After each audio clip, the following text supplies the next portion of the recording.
at a very reasonable price, especially if you use that code ECHO15 that they offer all of our listeners. And if you're worried about it, the stuff got a lifetime warranty. So if something goes wrong with it, they replace it, no questions asked. Go over to ASIOgear.com and check them out. If you need some new broadheads, you ought to check out Razor Broadheads. They have an awesome, dependable head that is tough as nails. I've used them for the last 3 years, and the wound channel that these broadheads leave has been really impressive to me. They're super sharp, super accurate, and they offer 20% off if you use the code BTE. So go over to razorbroadheads.com and get you some new broadheads. And then Stealth Outdoors. Hey, if you're not using stealth strips, you're not trying. Get your gear silenced with stealth strips. And then the product's not that expensive anyway, but if you use code BTE10, you get another 10% off. Now, just because it's not expensive doesn't mean it's not good quality stuff. This is the best silencing material on the market, hands down. Go over to stealthoutdoors.com. Hey, and then you got to have some saddle gear that you can use with your stealth strips.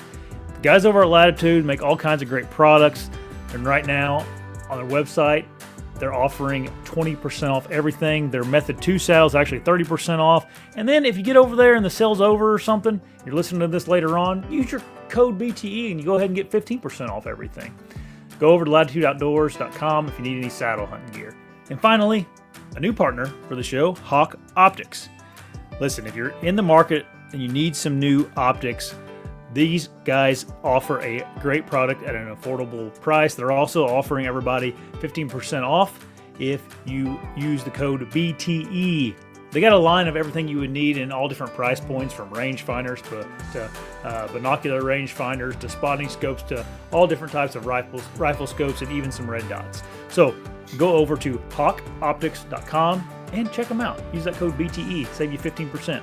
All my partners are in the description below. Go check them out. All right, let's get to the show. Hey, everybody. Welcome to the show. We got a special guest tonight. Mr. Nick Mundt is on. How's it going, Nick? Good. How's it going, man? Good to be here. Yeah. Appreciate you hopping on with us. You may be the most famous person we've had on the show. We've had a lot of killers and a lot of people that are well known, but not very many people on the Bone Collector series or RealTree or any of that stuff. So I'm excited, at least. Well, you guys, I appreciate that. For me, you guys, when I was a kid, I'm a '90s kid, so RealTree road trips, I was kind of that was just starting as I was getting into hunting, and that was like, you guys might as well have been celebrities for me back then. So. Well, thank you. You're very kind, but I don't really think of myself like that, to be honest with you. I get it. I get it. Just a hunter like anybody else, buddy. Just love it more than I ever have, and lucky to get to do what I'm doing. So I'm humbled by you saying that. So thank you, man. Yeah. No problem. Well, it's well deserved. How did you get started with RealTree, Nick? And where did that all begin with you? So I'm from Spearfish, South Dakota, and Spearfish is about 7 miles from the Wyoming line. And I got my start with 7J Outfitters. I worked in a barbershop in my hometown, and then I met the guys from 7J and started guiding over there. Kind of long story short, started guiding there. And they decided they wanted to do some TV stuff, so they invited David Blanton and Bill Jordan to come out and hunt. And I was guiding David Blanton, and basically just, got to show him a bunch of my footage that I'd taken over the years, taking my clients and the kids from 7J, and different people ran a camera. So David saw my footage and really liked the way I ran camera and asked me if I'd consider coming to work for him. So it was like a dream come true, So I went to Jeff and Deb at 7J and told them about the opportunity, and they were happy for me, and they wanted me to stay one more year because I was one of their head guys. I was running a camp for them in Wyoming, and so I just hung around and stayed there another year. And then that next spring, Michael came up to hunt turkeys. He had never shot a Merriam's. So we took him out to shoot a Merriam's, and I ran camera for him, and me and him just hit it off. And then I ran camera there at RealTree for almost 10 years. And then Michael's persona just kind of started to outgrow, what he was doing at RealTree. And so he just decided, man, it's time for me to just go out on my own, Mm-hmm. So he basically came to me and T-Bone and said, hey, man, let's start our own brand and let's, go do it, go do our own thing and build a team and just go have fun, and we'll film it. And, if we kill stuff, it'll be the icing on the cake. But the main thing is we want to stand up for hunters and, wear camouflage in public and let people know it's okay to be a hunter, and, support family and all that kind of stuff. And man, it just really took off. And, Michael's just, he had a vision for it. And so, we followed his vision, and everything's just 18 years, man, has gone by just like super fast. So yeah, it's been amazing. Had you ran a camera much before your time at 7J, or was it all pretty new to you? Yeah, that was probably when I was in my early 20s, mid 20s. And I had bought, like, at the time, it was basically the state of the art kind of consumer camera. It was called a Digital 8, and it would, it just was a really nice camera at the time. I think it was about $1,200, and just ran camera all the time. Nobody was doing it back then. I mean, I just had, thousands of hours of footage in the field, glassing for deer and filming my clients and all kinds of stuff. And so I've always been an animal guy. I love animals,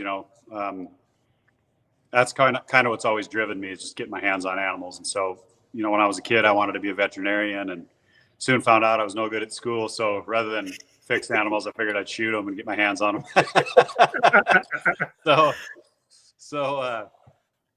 But just started running camera and had a pretty good eye for it. And, when I was growing up, I watched just countless outdoor shows, Marty Stauffer and Wild Kingdom and Nature and all those shows that had wildlife on them. I just love filming wildlife. So yeah, that's kind of how it all got started for me. And that's kind of one thing I always loved, in this industry, is just getting really good animal footage. And that's something that I think through RealTree and now through Bone Collector, that's something that we've been really, good at, is just capturing the animals. It's real important to me.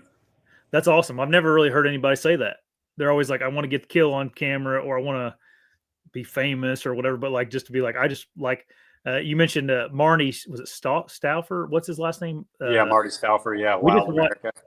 Me and my son just watched Wild America. It's the newer version of it, but it was based on those brothers. We literally watched it the other night. Oh yeah. So it's funny you brought that up.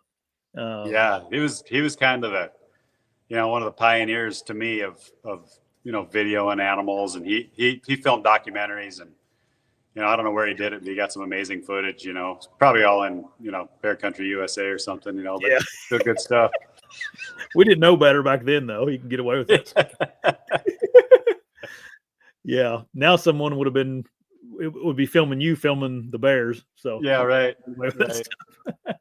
But it's just something I've always enjoyed, is running camera. Even still today, I like to run camera where I can. If it's a hunt that I'm not getting to hunt on, man, I'm more than happy to get to go along and run camera for somebody. Yeah, camera work is I started self-filming myself like probably 10 years ago.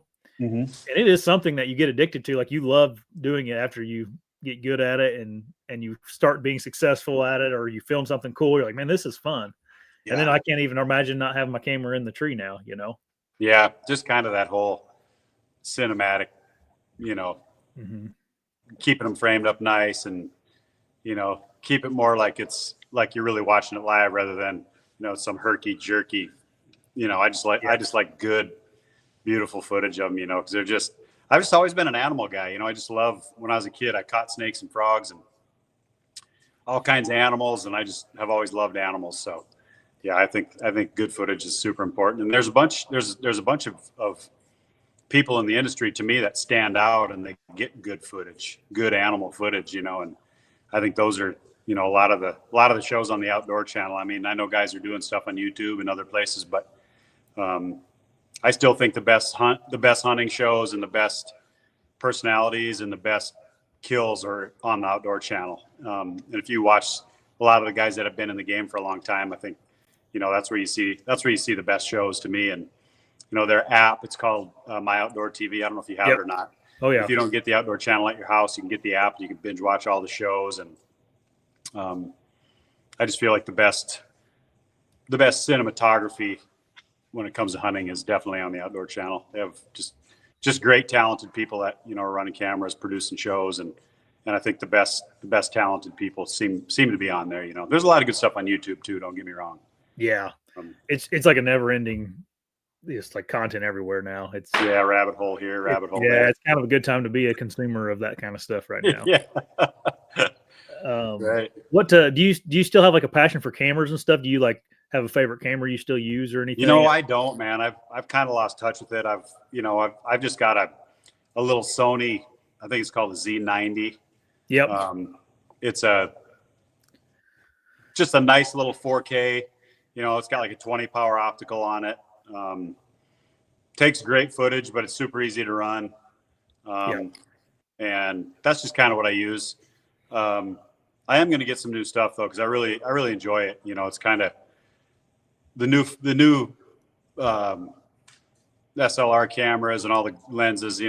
Detachable. You can just do so much. I just want to. Oh man. I want to get loaded down with gear, with some really nice stuff, but it's expensive. All that stuff. Oh yeah. But that camera's good though. I mean, a lot of people use that camera that you're talking about. Oh yeah. The XLR handle on it and stuff, right? Yep. Yeah, and you can hook wireless mics to it, and it's just a real great little camera. I think it's probably just under $3,000. They're getting you don't have to do anything to it. You don't have to buy extra lenses or anything. You can just take it out of the box, and you can use a shotgun mic if you want. It's got internal mics if you're not broadcasting anything, but I got a full mic set up, and the biggest thing to me is having a good tripod. No matter what camera you got to have a good steady tripod, or if you're in a tree, you got to use a camera arm. Yeah. I think that's really important to get good steady footage. See guys with little skinny tripods and they wiggle and shake around. I got a big monster carbon fiber. It weighs like 15, 18 pounds, and it's super heavy, too heavy probably, but man, it's just steady as a rock, Yeah. So I think that's pretty important when you're video and stuff. Your tripod's just about as important as your camera. It is. Yeah, and we do with the camera gear stuff, which it's fine, I guess, if you're just filming for yourself or whatever, or but there's a lot of camera arms in the market that they market to like this is a tiny little thing, small little thing, packable little thing, and it doesn't work worth a crap, Yeah. So I actually had a buddy of my buddy Dan Infalt built me one out of his CNC shop. He just built me a real nice camera arm. It's today's standards, it's heavy, but it's steady. So yeah, heavy's better. I like them. I've got a bunch of old camera arms that they're super heavy. I mean, they probably weigh 15 pounds, but man, they're just awesome. Yeah. In the old days, we used to run those big giant cameras. The camera itself probably weighed 15 pounds, and then it came with these big brick batteries that you put on the back of the camera. Yeah. Oh yeah. You'd always carry 2 or 3 extras, and so the whole camera together probably weighs 25, 30 pounds. And then you've got, if you're carrying it on a tripod, you carried this big sockler head, and it had a big set of sticks on it, and the head, the whole contraption together probably weighed 50, 60 pounds, and we were hauling that thing around the mountains in New Mexico and turkey hunting, and now they got these little tiny cameras and these little tiny tripods. Yeah, I know. Pretty easy going now. It's came a long ways. Yeah, too bad I blew out both my knees and my shoulder carrying around that big camera gear all day. Yeah, right. I'm just kidding. Whenever Michael came to you guys about doing Bone Collector, what was that like? Were you ever hesitant about that? Because I'm assuming you had like a salary job or whatever at RealTree, or like what was that transition like for you? No, guys? it wasn't. Basically, at the time I was freelancing. I was working with RealTree in the fall. I was working at barbershops in the summertime. Okay. And then I was guiding at 7J Outfitters in the spring. And so I really didn't have anything tied down, and I just basically told him if I could just make a modest living, man, just to be able to be out on the road and hunt and put these shows together. I said, in time, I think it'll pay off. And he did too. He said, well, let's just get after it and make some good stuff. And most of all, have a good time and show people a good time and show them it's not all about the size of the animal. It's about, the company you keep. And that's just what it was. And I wasn't making crap anyway. So I figured the only place I could go was up, so I didn't have any hesitation. Michael and I had hit it off right from the very beginning. We just had unbelievable chemistry. And even still today, when we're in camp, we're laughing and we're having fun. And, we just have an unbelievable chemistry that's lasted, a lot of years. And I suppose it's a little different, if we were probably together every single day, like you are, with your wife or your family members, it'd probably be a little different, but we go in spurts, so we don't get sick of each other. Yeah, that's funny. Man, I tell you what, like, RealTree Road Trips, that show was really innovative. Like, that was the vlog style. I don't know if you want to call it, like, what got real popular on YouTube eventually. But like that was, you guys were like way ahead of your time on that style of content, and obviously paid off for y'all. But that was so much more entertaining than anything else that was on the Outdoor Channel at the time. Yeah, it was definitely the documentary style, the reality show style was just coming in. And Steve Finch was our producer. Steve is a super intelligent guy with a lot of forethought, and he said this is the direction that we need to go. And we wanted to do a show. All the old shows were just kind of, you'd show up at camp.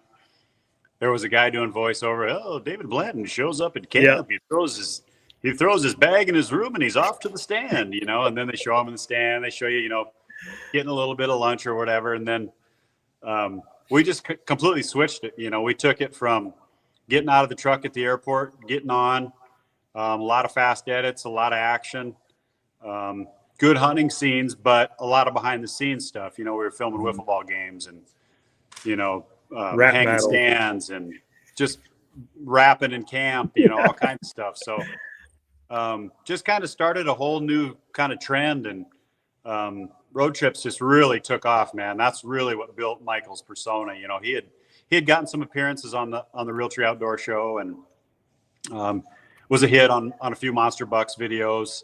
But him sitting around with David and Bill and talking about the hunts on Monster Bucks and Monster Bulls and stuff like that, then he started doing all the appearances for RealTree on the weekends. I mean, he's doing 20 to 30 appearances a year, and just really started to grow, and people loved the show, and he was shooting good animals, and we were having fun in camp. And I got to be on a lot of those shows.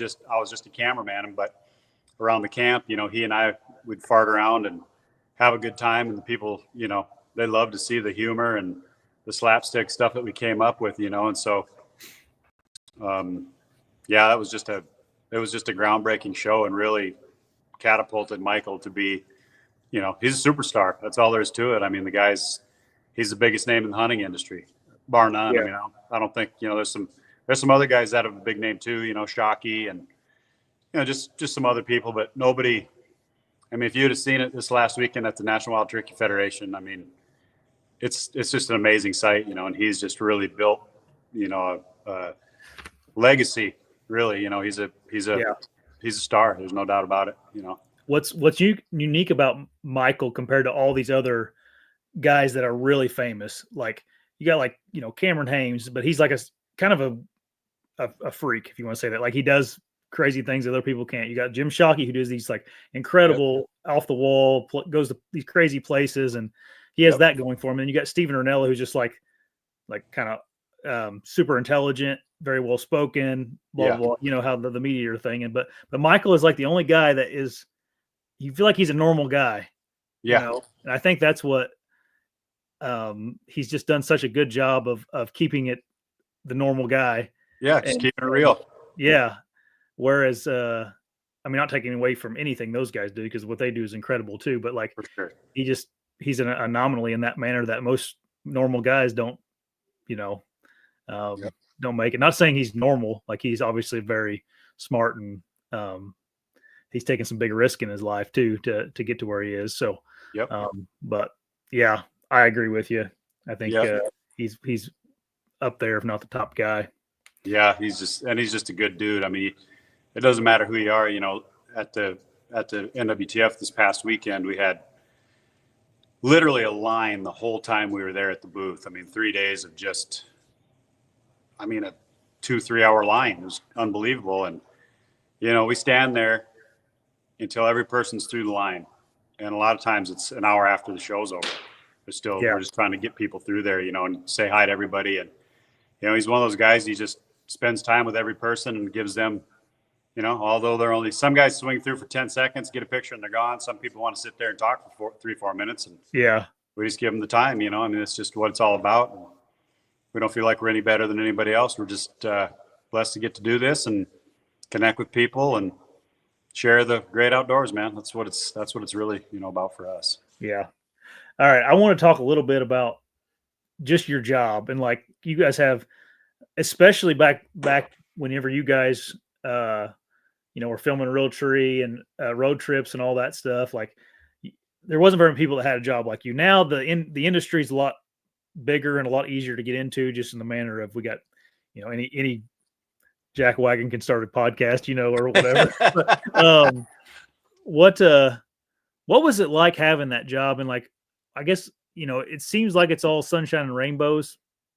Like when I was a kid, it seemed like it'd be the perfect job. Like, is there anything that you guys hated about it? Not really, man. I mean, you know, the toughest part about it is probably doing shows and appearances. Yeah. You know, since COVID, I really haven't done as many as I used to, but man, in the early days, it was literally every weekend I was somewhere. Before I got married, I was on the road 300 days out of the year. Uh-oh. Suitcase. Did you get that? Sorry. Living out of a suitcase about 300 days a year. And we lost you. Nick. Can you hear me now? You're on a ball. Can you hear me? I can hear you. Okay. Let's see here. I didn't do anything. Let's see. How about now? No. I mean, I can see you and I can see me. Okay. Whenever we're talking to you, can everybody else hear me all right? We can hear you, but when I talk to you, it's like echoing into the microphone. Really, huh? Let's see. I'm not sure what to... Try maybe just pop off and pop back on. Okay, so should I leave and then come back? Yeah. Okay, let me try it. Yeah, everybody's saying it.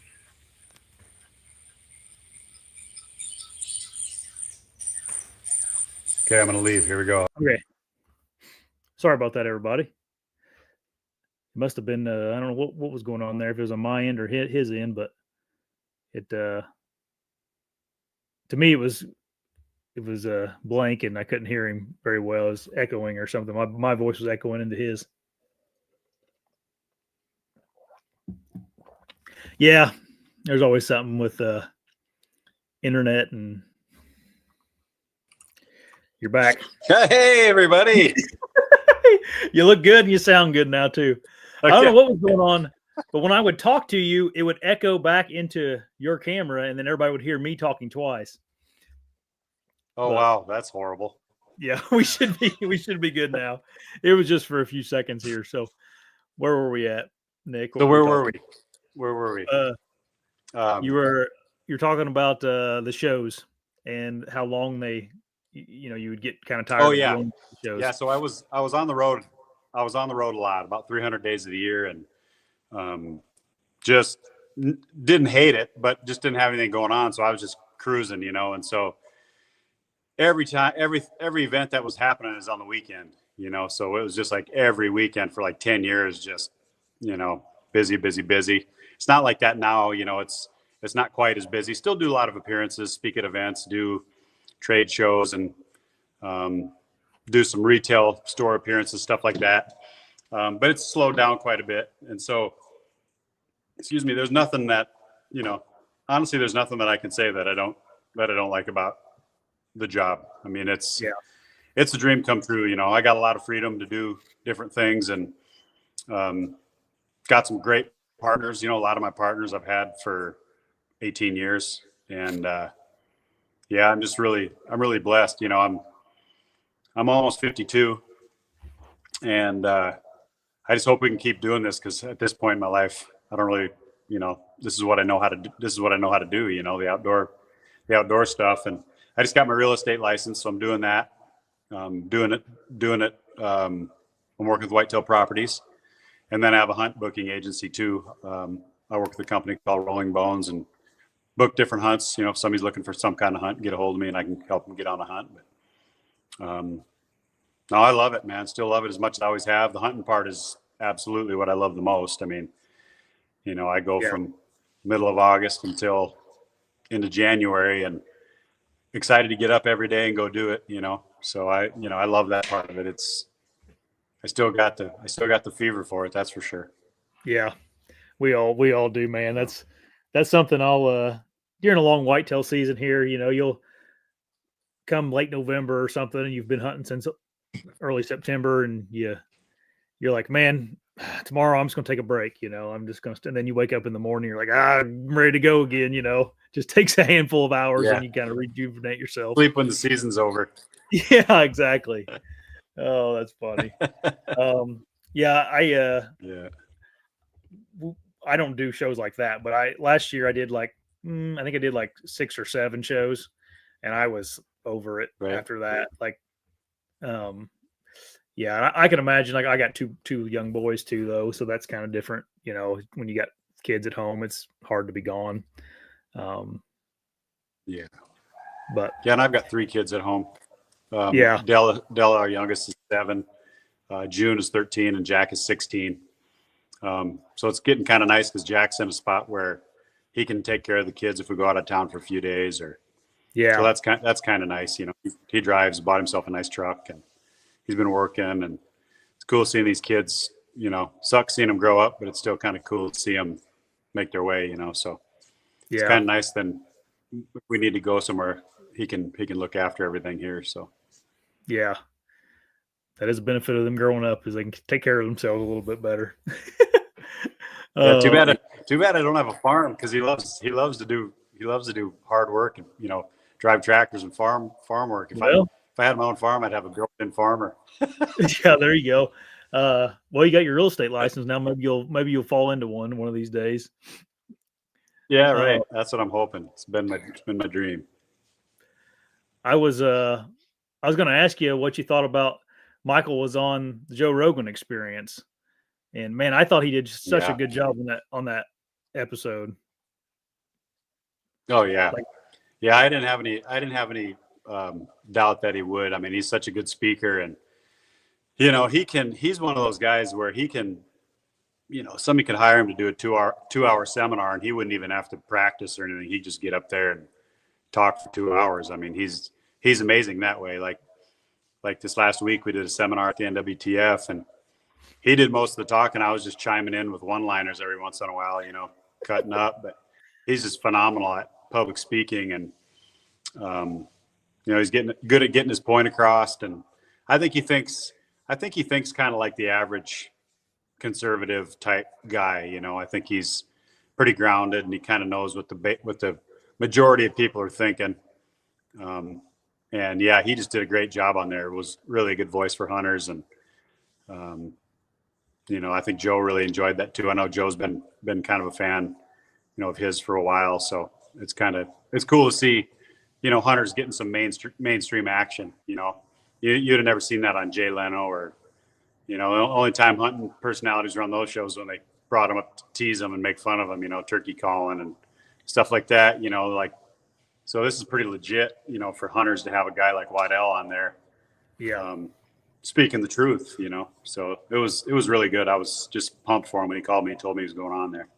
Yeah. I never really thought about that, how platforms like that, especially Joe Rogan, being that he's a bow hunter, like we've never had a platform like that to tell our side of the story on, you know? Yeah. Yeah. It's an amazing podcast that he's got. I mean, he's such a smart guy. You know, he's well studied, and he figures things out, the truth, you know, and I really like the guests that he has on, and he just does a great job. I think it's the best show on right now. I mean, late night TV, network TV, whatever. I mean, that's where it's at. You know, Joe Rogan's where it's at, and for Michael to get on there, I mean, that's huge. Not just for him, but for hunters. You know, it's great. Yeah. So. Yeah, it really is, and it was just something different. Like he has Cameron Haynes and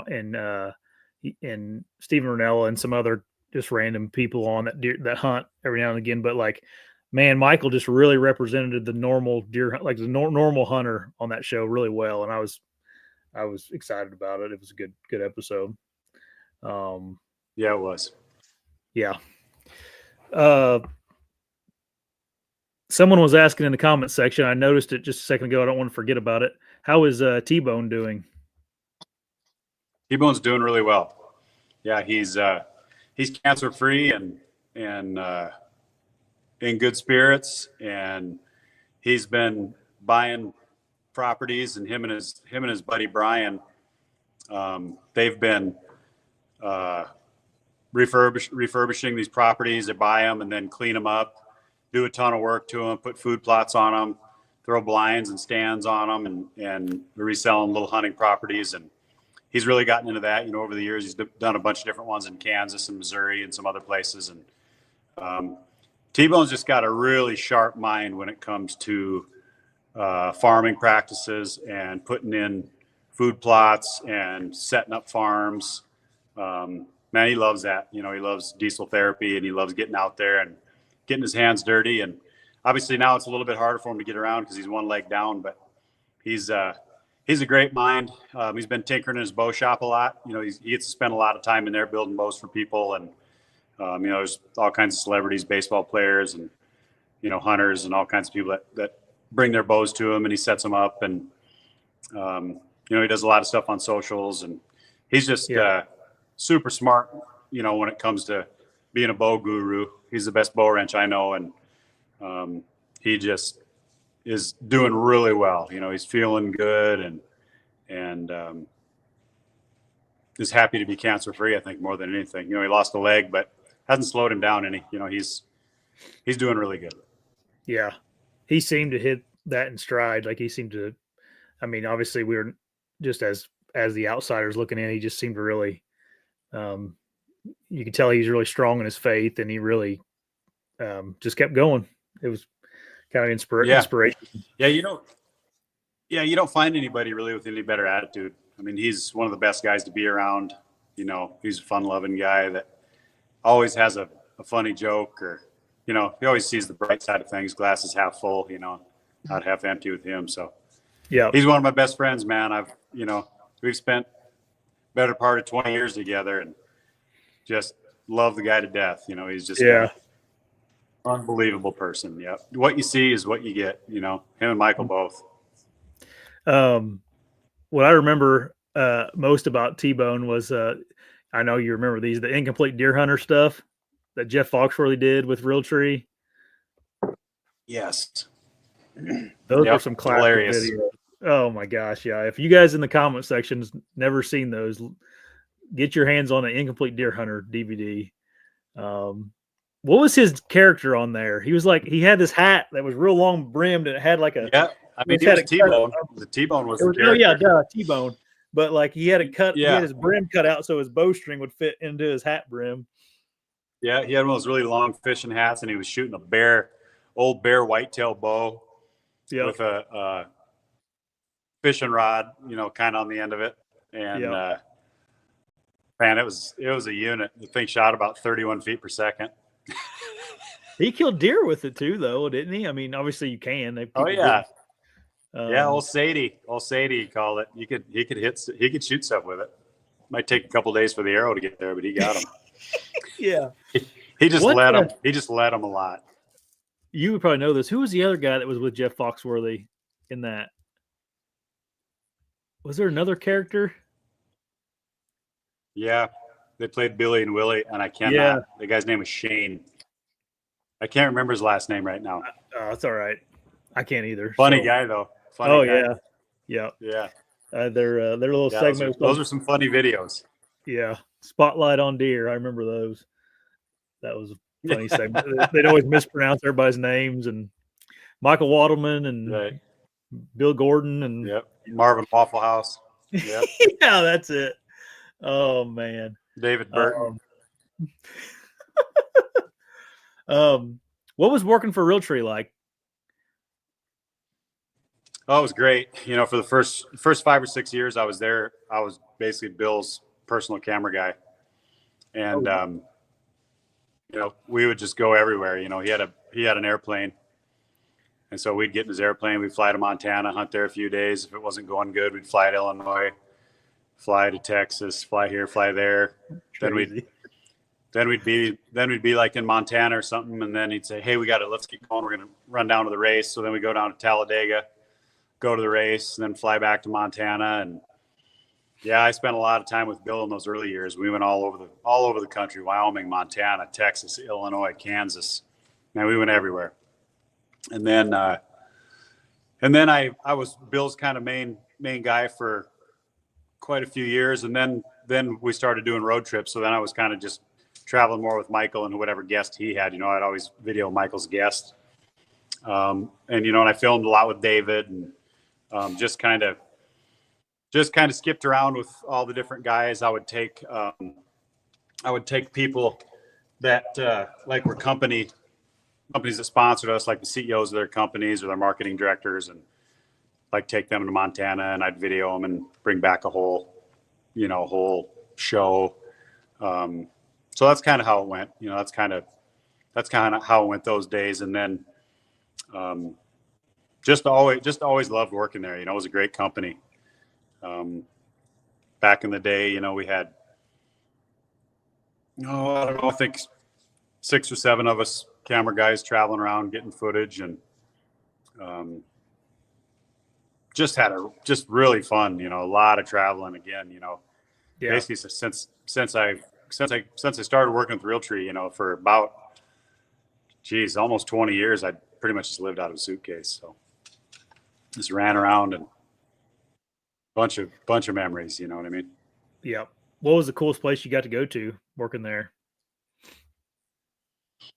Well, working there, you know, just mostly just did a little bit of Saskatchewan, and mostly just hunts in the U.S. You know, I didn't really get anything out of the ordinary. But when I first started working and filming road trips, I met a guy named Corey Knowlton. He started hiring me, and I went all over the planet with him filming stuff. I've been to Russia a few times, and Pakistan, and Africa, and Mexico, and just been to some really cool places. Probably the craziest place that I ever went was Pakistan. You know, we went over there. We spent about a month traveling around. We shot. Corey did most of the shooting. He shot a couple of different kinds of urials, which are a smaller species of sheep, wild sheep. Mm-hmm. And then we shot a couple species of ibex.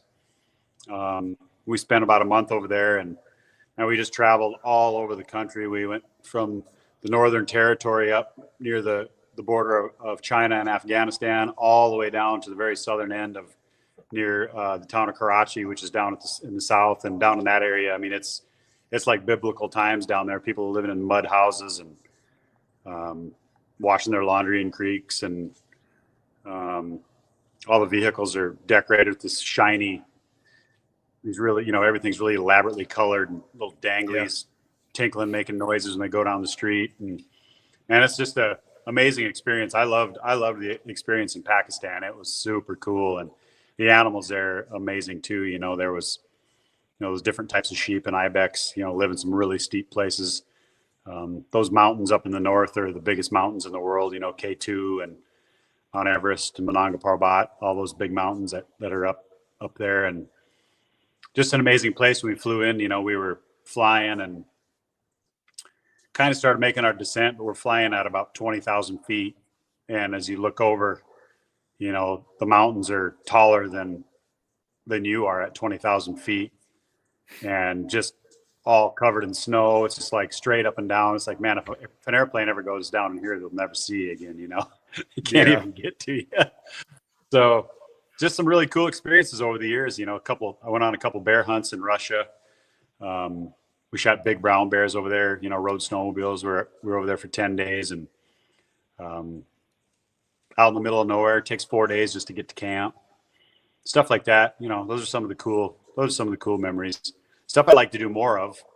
If I had a little deeper pocketbook, I'd do more international hunting, but it's definitely not a cheap thing. You've got to be, in pretty good shape to go on a lot of those types of hunts. But I love that kind of stuff. Yeah. Do you ever feel like you were in danger in any of those places? Russia or? No, not all. Felt really good about all of them. I definitely felt like in Pakistan, I definitely know what it felt to kind of be a minority. Like everywhere we went, they just stared at us and looked at us. And I remember one time we were way back. We had walked like 10 miles into this back country, and we came up through this canyon, and up on this little flat, there was this little hut. It was like round and dome shape, and it looked like a loaf of sourdough, like a round loaf of sourdough.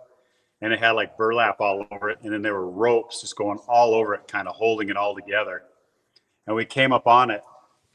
And we had a couple of translators with us, and then a couple of locals that were kind of walking with us. And they were helping us talk to goat herders as we come, because we were looking for these sheep in this area. And we come around this corner, we kind of all stop, and we're looking at this building like, man, it's kind of weird. We're out in the middle of nowhere. And then all of a sudden, these 3 little kids come out of the back side of this hut, and they kind of come around. There was like one tree there. They kind of came around, and we were probably like 80 yards from their hut, right? And these little kids look at us, and they spot us, and man, they just took off running and ran inside. You could hear them there, in their language. Yeah. And then all of a sudden, like 5 dudes come out of that thing, right? And I'm thinking to myself, oh crap, here we go. Yeah. And so they came over, and they were just goat herders living back there with their families, and they were real nice. Obviously didn't speak any English, so our translators, said we were looking for the sheep, and they were pointing at where they had seen them last and telling them, where they were. And just a pretty unique experience, And I was a little bit scared when those guys came out of there, but I mean, it was all cool. They haven't seen many white people, Americans for sure. Yeah. But that was a really cool place. It's really primitive, man. Really, really primitive. The cities are, a little more modern, but like the way the wires run across, the electric is done. You'll have 1,000 wires coming into a big jumble on the side of a building. Oh yeah. There's horse-drawn carriages and mule carts and rickshaws with motorcycles and rickshaws with donkeys and people walking and people herding goats and people herding sheep and camels and all kinds of crap walking through the streets of the cities. And I'm not talking like little cities. I'm talking like cities with 4, 5, 6 million people in them, just crazy. I saw a kid, like a 5-year-old kid that had a homemade cart that had like wheels from a deuce and a half, like an army truck. Yeah. On this cart that was built out of these huge timbers. And there was this 5-year-old kid going down the road with a huge horse, just going right down the middle of the city, all by himself on this cart, like literally like a 5-year-old. It was crazy. And all kinds. So you'd see like they had a law, you could only have 100cc motorcycles. And so you got all these, these 100cc, like they look like enduro kind of motorcycles, they just blow blue smoke out of them. And you'd see dad sitting there driving. He'd have the 3-year-old in front of him and the 1-year-old in front of him there. And then the 6-year-old little girl would be sitting behind him, and behind her, the mom would be sitting side saddle holding the baby. And they've all got these long things on, and they're going down the highway at 50 miles an hour, cruising with 6 people on a 100cc motorcycle. I mean, you just saw the craziest stuff. I mean, it was just insane. So that was Yeah. super cool. Probably the coolest experience of my life, really. I mean, I just loved it, you know. Oh yeah. Yeah. And I've been and, to, and the people were super friendly. yeah. Yeah. Most people are just people, you know, most people are good people. I've been to several Yeah. countries, just with my day job in the agriculture industry. So I get to go to, like, you know, in the Philippines and Indonesia, China, but I get to go like to farms, like in the where the actual people live, you know, and it's very much like you Yeah. described. It's like they don't. It's we are so blessed to live here because people in the country out there is don't live like we live in the country here. Um, No, sir. No, sir. A few of those places, you know, they literally lived in like a mud hut, and they just mhm. had on the side of the buildings, there were just little windows. You know, there's no glass in them, just a hole in the side just to let a little sunlight in. Yep. Thatched roofs, and you know, they had some chickens and a few goats running around outside, but they really don't have anything. You know, it's No. pretty primitive. I mean, it literally is. When I was there, man, I was thinking, wow, this is literally still like biblical times in some of these areas. You know, it's just so Yep. far removed. Yep. And But the yeah, it was transportation, it, the way amazing. they get around is scary. It like you talked about the motorcycle thing. Yeah. Oh my gosh, man.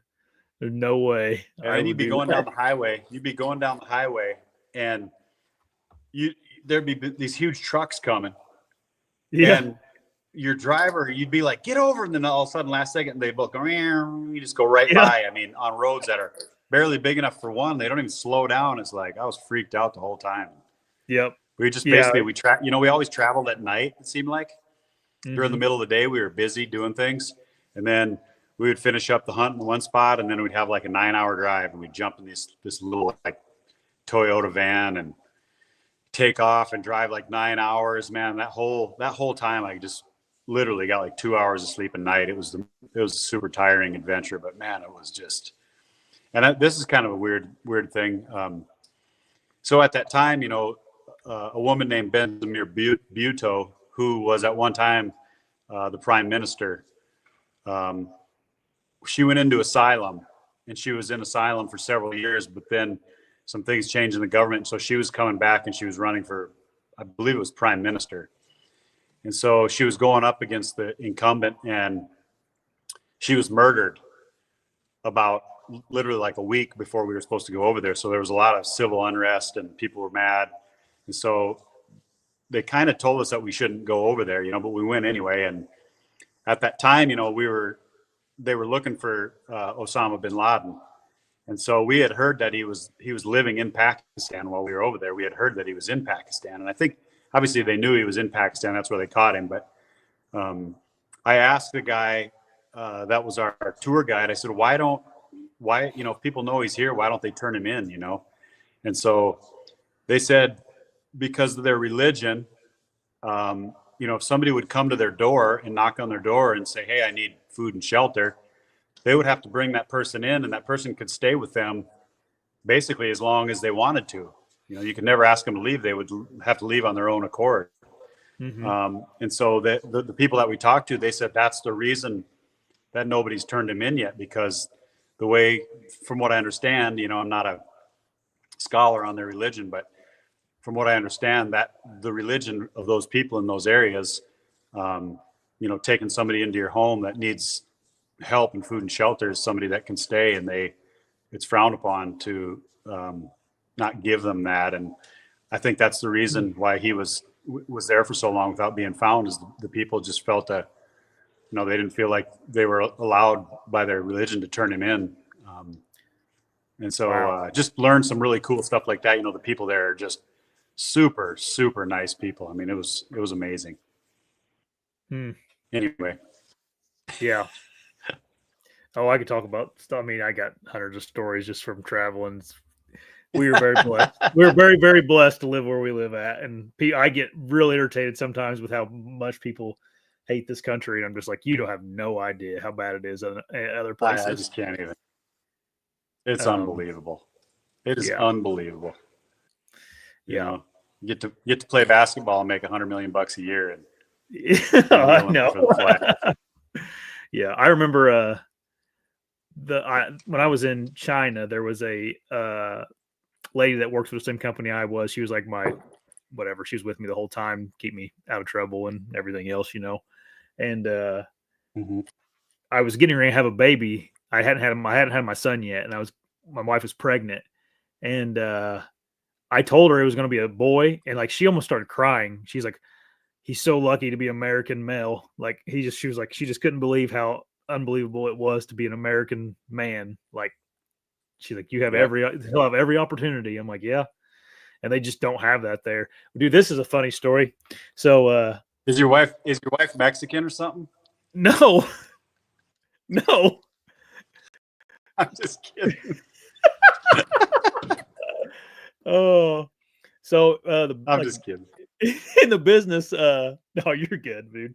On the business side of things, if the Chinese people, like the men, would get too fat, they would not let them go to see customers and stuff because it's like shameful for them to like be out of shape or something. I was like, am I all right? Like, cause I'm not fat, but like I wasn't as little as they were, you know. Like, oh yeah, you're American, you're fine.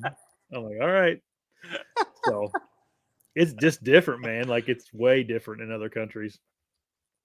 Yeah, they don't have cinnamon rolls and donuts and stuff like that over there. No, I'd be skinny. They're eating rice and rice and chicken and stuff. Yeah.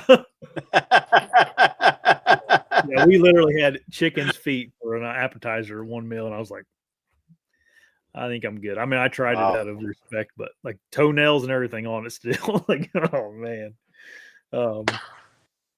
Yeah. It's crazy. The world's crazy. It's the culture differences around the world. It's insane how different some places are. You got any good hunts this coming season you're looking forward to? You know, I'm supposed to go. I was supposed to go to Alaska last year for moose, but then we had a bunch of elk hunts, so I couldn't get away. So this year I'm hoping to get to Alaska for moose again. And then we've got a few elk hunts that we'll do, and then, you know, hopefully get drawn for Kansas. You know, the draw in Kansas has changed so much that it has. You never know if you're going to get drawn. I do have 5 or 6 points now in Iowa, so I think I'm due to draw Iowa, which would be nice. And then we'll just do some different things. You know, we'll hunt Oklahoma and Texas, and might hunt South Dakota this year. I've got a great place in Missouri I'd like to get to. My buddy Mike Weaver, who is the Gay Hunters of America Hunter of the Year, he's got a few places I'd like to get to too. But, you know, we'll see. Yeah. How did you get to know Mike? You know, we just met through Bone Collector. He had taken Waddell's dad and one of our camera guys, Jason Heathco. He invited them up to their place to go hunting, and met him there. And then he came on an elk hunt with me in New Mexico. And then I hunted with him a few times at his place in Indiana, and just became good friends. Yeah, he's a great guy. He's really generous, great businessman, super Christian, great family man. And I was really surprised, you know, all those years I knew him, he really didn't like women. So I didn't know which way he was tilting, but now that he's married and he's got a great wife, her name's Tiffany. You know, I think he's out of the woods with me now. I'm a believer in him now. So. Yep. I was at that camp with him when Edwin and Jason came to his place. So I used to. Oh, yeah. Actually, he's a little bit older than me. He's probably between mine and your age. I think he's probably a little younger than you yet. Yeah. But we kind of filmed deer hunts together and stuff when I was younger, and then tinkered around, you know, helping him in his RV business here and there, fished a little bit together. Yep. And then we had. I'll tell you one thing, Edwin.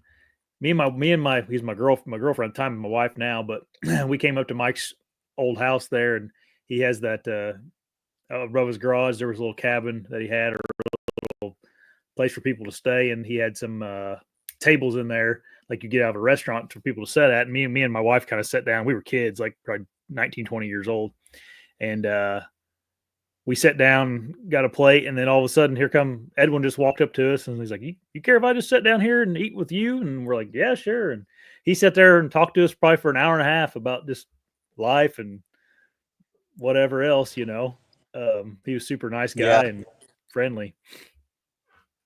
Yeah, he's something, man. Edwin's geez, I mean, he's 70 now, 70, 71, and man, that guy just works. I mean, his hands are like steel. I mean, his fingers are Yeah, that big around, and man, he's just a hardworking old dude, and never short for stories. That guy, he loves to yeah, tell a story. yeah, Awesome guy. yeah. And Yeah, Mike's been doing it. Mike's been buddies of mine for a long time, and he's a great hunter. When he puts a farm together that he wants to lease or buy, he is successful, and he always gets big deer killed, and he's really fun to follow because he's real successful, shoots nice bucks. super passionate about it too. Everything loves, he's super passionate about it. Yep, for sure. Yeah, he's a good guy to have in your corner for sure. Is there any hunt that you want to go on? You want to go on that you've never been on? Yeah, I've got two sheep. I've got the desert bighorn and the Rocky Mountain bighorn. I'd like to fill up my slam someday. Excuse me, I'm getting a little bit of a cold. I'd like to get the stone sheep and the doll sheep. I don't really see myself doing it. Yeah. I'd like to shoot a mountain goat, and I really want to shoot. I really want to shoot a brown bear with my bow. I've shot a couple brown bears in Russia with my rifle, but I really want to shoot a brown bear with my bow. I mean, that would be really cool, like on the peninsula, the Alaskan Peninsula or on Kodiak.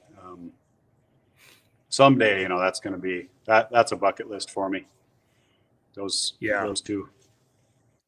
Yep. So, Mountain goat. We'll see. Mountain goat. You said mountain goat a second ago, right? You're wanting to go on a mountain goat hunt. Yeah. Yeah, and I think something like that's doable. I put in for tags. I put in for a bunch of different tags. I got 16, 17 points, anywhere you can get points for goats. And then I've got, I put in for Idaho, and hopefully one of these days I'll draw one of those goat tags, and I can just go. Yeah. But I think I can get one of those one day. Those sheep are pretty high budget for me. So I don't know if I'll ever get those or not, but cool animals, the sheep are they live in some rad, gnarly places. I mean, the one I shot in Idaho, I spotted the ram, and it took 4 days to get it killed. Most rugged hunt I've ever been in my life. And, the sheep are just a whole nother level of exerting yourself to get to them. They're amazing. They just live in the most unforgiving places. It's just incredible where they live. It is. So those are kind of bucket list items for me. A buddy of mine, I'll tell you this story. He I want to say he had like 21 points or something like that to hunt sheep in Alaska, or was it Alaska, or was it? I don't know how it worked, but anyways, he had, I don't know if it was if he had points or he went on a hunt in Alaska for mountain goats. Something he'd been waiting for years and years to do. And he's a longbow hunter. He just uses a longbow, which that doesn't matter in this hunt. But he got out there, flew in, started snowing, and they couldn't get to the goats. And he was out there for like 9 days, and never could get out of his tent or out of the camp, and had to fly back home. That's terrible. Oh, that's the worst scenario you could ever have. Yeah, but that's Alaska too. Yeah, that's Alaska. Oh, yeah. I've been really lucky up there. I've been really lucky, but man, one time Waddell went up there moose hunting, and it was supposed to be like an 8-day hunt. He was up there for 18 days. He got stuck. He couldn't pick him up for 10 days. They're out in the middle of nowhere, snowing and cold, and finally they got out of there. But Red Akins was with him. They did it for road trips. Red had to cancel like 4 or 5 shows because he couldn't get back. And yeah, it was Alaska can be pretty brutal. If you're there a little bit too late, winter can set in fast. You ever hear the stories about like you know who Mike Minton is?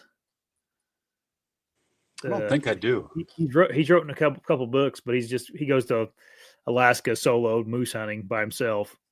Okay. You should read a couple of his books. They're super. If you're like adventure, like it's an adventure book, it's super interesting. Yeah, I'll have to do that. We have a friend that we had on the show last night on my buddy on Dan Infalt's channel, The Hunting Beast. Last night we had him on a kind of like we're doing here. He is leaving next week to go polar bear hunting with a bow. Oh wow! So we were talking to him about preparation and just what that's going to all entail. So, yeah, that's a bucket list too. I'd love to get one of those. Oh man. Yeah, that's almost another level above a brown bear, you know, or a grizzly bear. Yeah.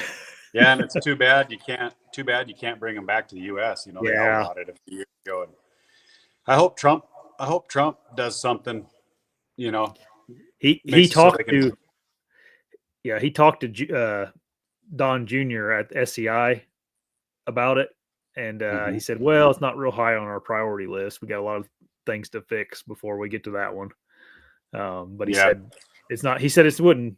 You know, it's a possibility that we get it taken care of. But he said he has a buddy that lives in Canada that's going to keep it for him if he gets one, and he's going to get I guess you can make replicas of them. There's like some taxidermists that will make replicas for you. Oh wow! But yeah, that'd be cool. I'd like to get one. Yeah, I'd like to just go up there and see how those people live. Again, just another extreme place to live. I mean, holy cow! Hardy people, hardy.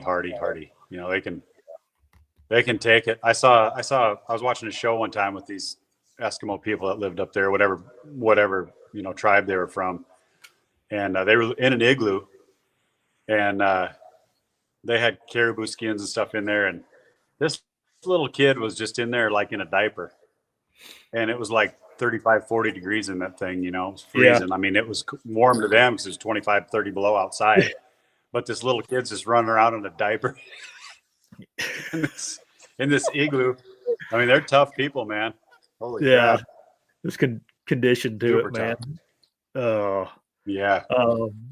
I saw a question come in while we were talking. It was from my buddy, call him Global.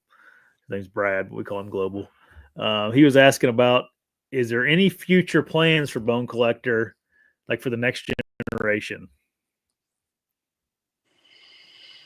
Well, you know, I don't know. I know, you know, I don't know if Michael's got a son. His name's Mason. You know, he's been in the hunting industry working for a company called Element.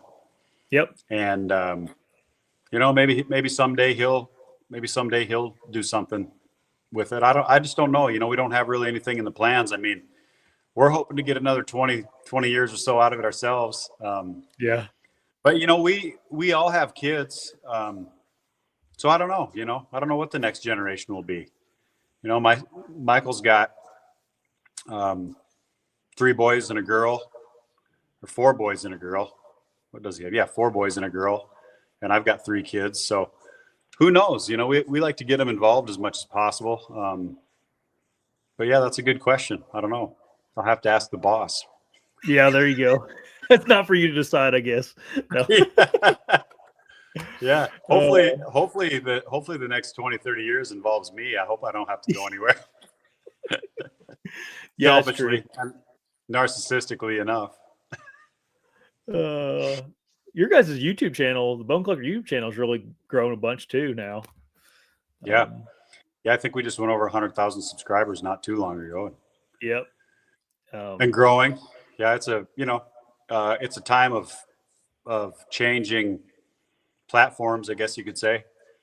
I think TV's still real strong, but definitely the digital platforms are really big. And so, you know, we're having to adapt and, you know, change things up a little bit, hit the socials hard, put content on YouTube. And, you know, like I said, with the Outdoor Channel app, we've got some exclusive stuff that we've put on there. You know, we do the turkey hunting, Can't Stop the Flop series is on there. We've got another series called just shot. And those are kind of some of our shows that we've done, but just kind of quick run over of the show. It's called Just Shot. Those are really good. And then just a bunch of stuff that we're adding daily, you know, to YouTube and Instagram, Facebook. So trying to stay with the times and evolve with, you know, with the changing times, I guess. Yep. Yeah, and you mentioned T-Bone on social media. He does. I follow him on Facebook and stuff. He does put a lot of time into his social media. He has a lot of good stuff on there for people to check out too. I was going to mention that earlier when we were talking about that. Forgot about it, but yeah, if you need anything, you know, if you're setting up a bow or putting on a new site and want to learn how to, you know, adjust your third axis or put in a peep sight, tie it in, or tie a string loop. I mean, all that stuff's on his YouTube page, and you know, you can go there and, man, just about anything you need to know, T-Bone's done it. He's really good at it, so he can help you for sure. Yeah. And if it's something that you can't find, just send him a message. He answers everybody. Yeah. You know. This is another one of my buddies. Chad, he asked me, what's your favorite season to hunt? Deer, early rut, late? What do you like to hunt the most? Man, you know, I get that question a lot too, and it just doesn't matter to me. I just like to be out there, and I think there's different strategies for different times. You know, early in the season, you know, you're concentrating on a pattern. You know, a lot of times you're hunting in Wyoming, Montana, places where deer, bucks are coming to the fields, and you can spot them from afar, see them go to bed, and then pick them off coming, you know, back to those fields in the evening. And in the West is great for that. South Dakota, North Dakota, Wyoming, Montana. You know, then as you move further into October, you know, there's some of those first cold fronts in the Midwest are some of the best times to hunt. You know, those deer have been pretty nocturnal. They're sticking to the woods pretty heavy before, you know, until it gets dark.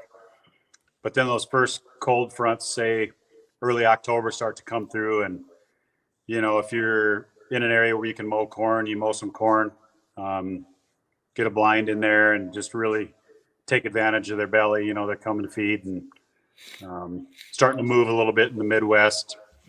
And then, of course, obviously the pre-rut is just a really great time. That's when we typically like to be in Kansas, just because the bucks are on their feet. They're moving good, making their rounds, checking for those first few does. And, you know, that first week in November is typically that time frame. And then just getting into the middle of the rut where, you know, bucks are locked down, they disappear, new bucks are showing up. As soon as the first lockdown gets over with, you know, they're back on their feet looking again, and it's a great time to just hunt the timber where they're moving. You know, they're not hitting feed as much. Water holes and timber sets are really good. Just get them cruising, and then obviously going into late season, you're back to hunting their stomach, hoping for cold weather. And so I just like it all, man. It's hard for me to narrow down on one, really. People ask me that all the time. I love it all. It's just, you know, just whatever's going on at the time is my favorite. Yeah, right. You know, and I like hunting bears in the spring and turkeys, and, you know, I love the elk season. I love hunting mule deer, especially, you know, when they're in the rut.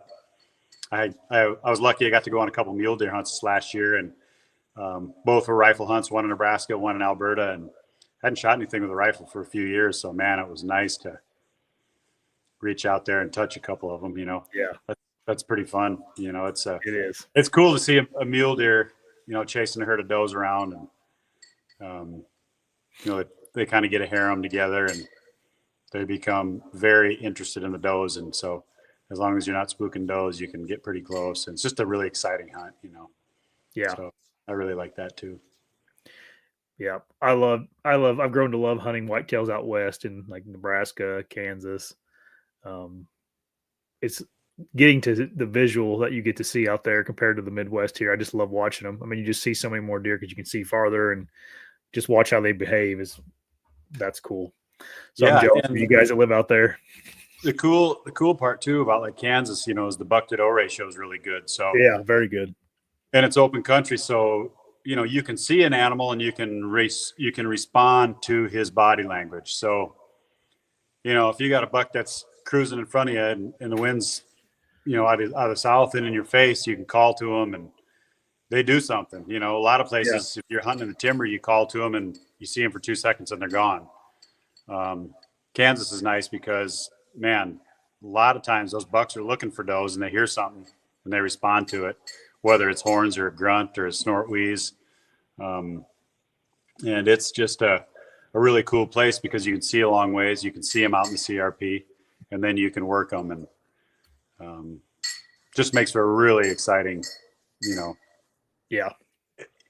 exciting hunt because you can see so far. That's just what I like about it. Yeah.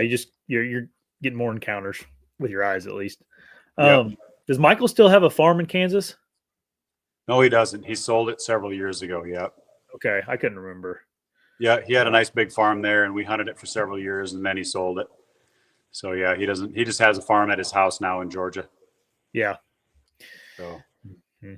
All right. Well, Nick, I've held you over here for more than an hour now. So. Oh man, I'm good. I can go all night, bro. Well, I could too, but I want to respect your time. What do you got going on? What do you want to tell people about, or where can they watch Bone Collector and everything else you have going on?